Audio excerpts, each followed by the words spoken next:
as I've had my consultations this past year, at the end of every one of them, and part of this is to acknowledge that I'm part of that system as well, that I'm part of that appointive process, and that in any given year I may move.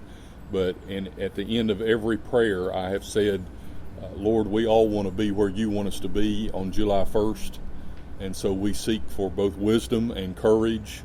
We want to discern your will and follow that, so help us do that.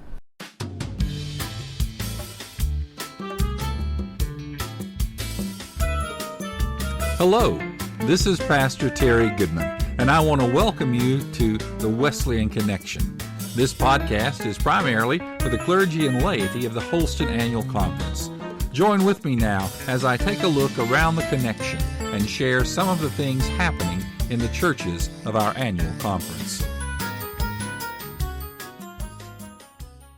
Well, I hope you're having a great Monday morning. I want to welcome you to this edition of Monday Morning with the District Superintendent. Today I'm going to be talking with Nathan Malone, who is the District Superintendent of the Knoxville District. Nathan and I go way back. If memory serves me, we went through local pastors licensing school together, and there are a few stories that might be told amongst ourselves about things that have happened through the years, which will remain untold at this time. But I've appreciated Nathan and his ministry and the leadership that he's been providing the last few years to the Knoxville District. And so I hope that you will find this discussion about the things happening in Knoxville and his role as a district superintendent to be enlightening. So sit back and listen in. I'm talking today with Nathan Malone. He is the district superintendent of the Knoxville District, and I just want to talk with you and get some ideas. What's the focus of the Knoxville District? What do you feel that your district is doing to help us make disciples for Jesus Christ? Our emphasis has been on connecting with the neighborhood, the community. We've had, as we look back on our history, we've had several places where folks have moved out away from a church where they may have grown up, and they're no longer connected to that neighborhood or that community. And so we've lost touch in a lot of cases. And so for the last few years, that's been a real point of focus, is how can we better connect with the people of this neighborhood, the streets right around the church, the community in which we live, the school where our children go. How do we better connect with them, help them know the message of Christ?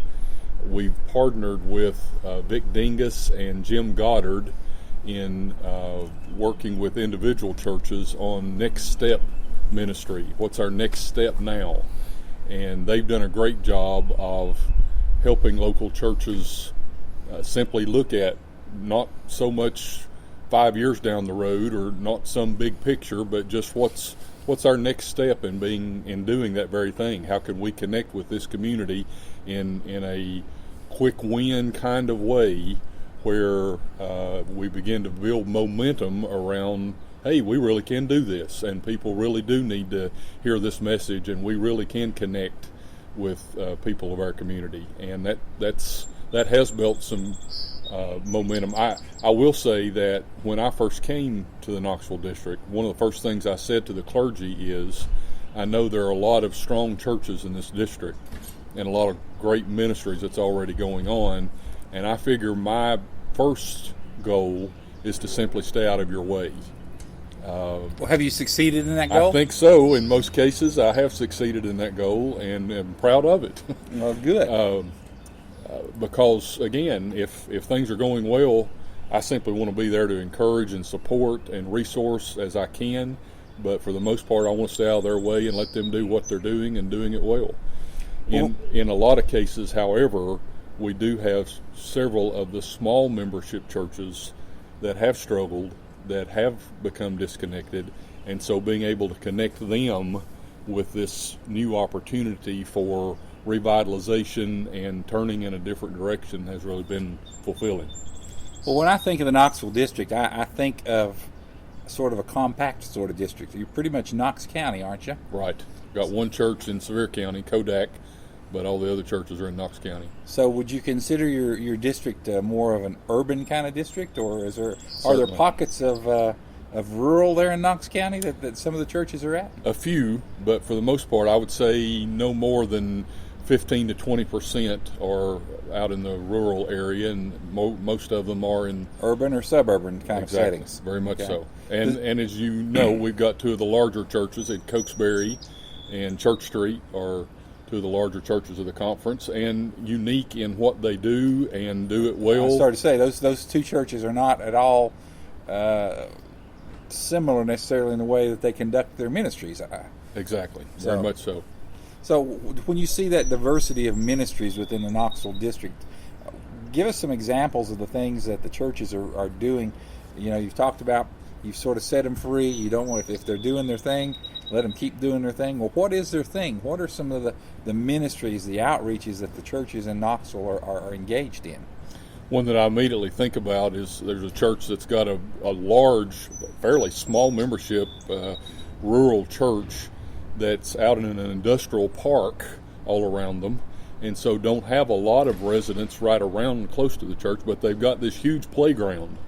And they began to, last summer in fact, they chose to, rather than doing the traditional week-long vacation Bible school, they did Mondays at Asbury, and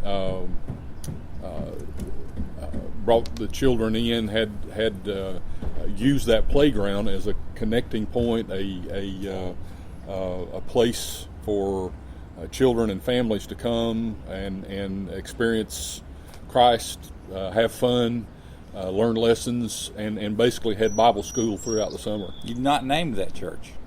You talked about, but what's the name of the church? Oh, I said Mondays at Asbury. Oh, Mondays at Asbury. I Asbury. missed the name there. Okay. Yes, and so again, it got some young adults in the church involved in doing that, and so they were thrilled at the early success that had.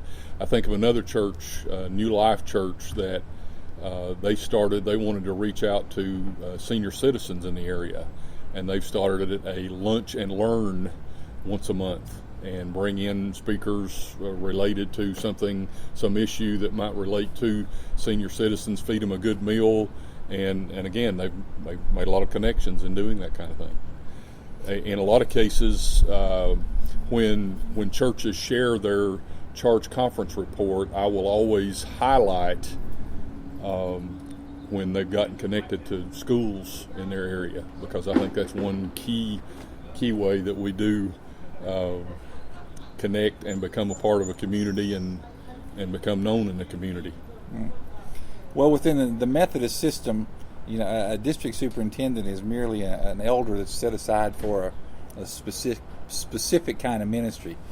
As you came into that role as a district superintendent, what were some of the things that maybe on the other side of the role you'd never considered? What about your job as a district superintendent makes you, as a local pastor of a church, say, there's a whole lot of difference going on. There's something there I never thought of before? I guess just how challenging appointment making can be, and the really the prayer and the depth of conversation that goes into that, and the challenge of being an advocate for both the church and the pastor and family, and how, I'll go back to challenging that can be, and yet seeing God at work in that. And that's not to say that things don't go well in certain situations at times, but again, it's an appreciation of our system in that it's not forever.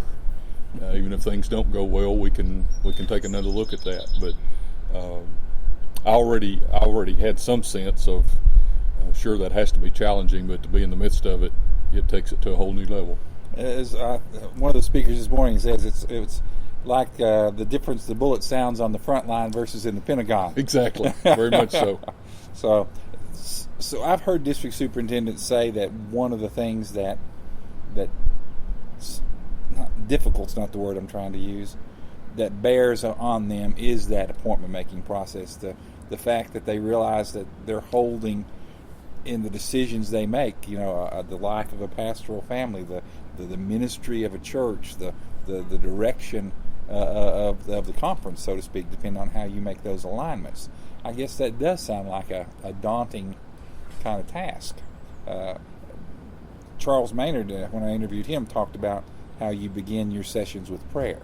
Yes. I'm appreciative of that. Yes. And to know that the cabinet and the district superintendents take the time to enter into prayer before they begin making those kind of decisions. As I've had my consultations this past year, at the end of every one of them, and part of this is to acknowledge that I'm part of that system as well, that I'm part of that appointive process, and that in any given year I may move. But at the end of every prayer, I have said, Lord, we all want to be where you want us to be on July 1st, and so we seek for both wisdom and courage. We want to discern your will and follow that, so help us do that. Sounds like a great way to approach it. Well, I'm going to close out with two questions. First question is this: what is the passion that drives you to be in ministry? What's the thing that sets your heart on fire? It is that God's grace really is available to everyone, that it is a message that no matter where you find yourself in life, no matter what's happened in your life, that this love, this forgiveness, this grace that God offers is there for everybody, and being able to share that and help people come to know that, and to know that there's so many people out there that think that they have so messed up their life, or that at some point they got burned by the church, by some message or experience in the church, and to help them see that there's another way to look at that there is redemption for any situation, that drives me and will drive me for the rest of my life. Okay. One final question. This is the most theological, the most in-depth question that I could possibly ask you. What is your favorite dessert? Pecan pie. Pecan pie. Pecan, not pecan? Exactly. Although I can go either way. I'll eat it either way, however you pronounce it. Now, do you prefer a thinner pecan pie with less of the goo at the bottom, or do you like the thicker pecan pies? I love as much goo as they want to put in it. As much goo? Now, do you like it warm and with ice cream, or is No. that straight? I'd rather have it straight. In fact, I eat it cold. Well, thank you, Nathan. I hear the helicopter coming in to whisk you back to the Knoxville District. No, that's just in Pigeon Forge outside doing a live communication event. I want to thank y'all for coming and listening to this podcast. I've enjoyed talking with Nathan, and I wish you the best as you continue serving through the Knoxville District. Thank you, Terry. This is Pastor Goodman. Thanks for listening to this edition of the Wesleyan Connection. Be sure to check back often for more podcasts.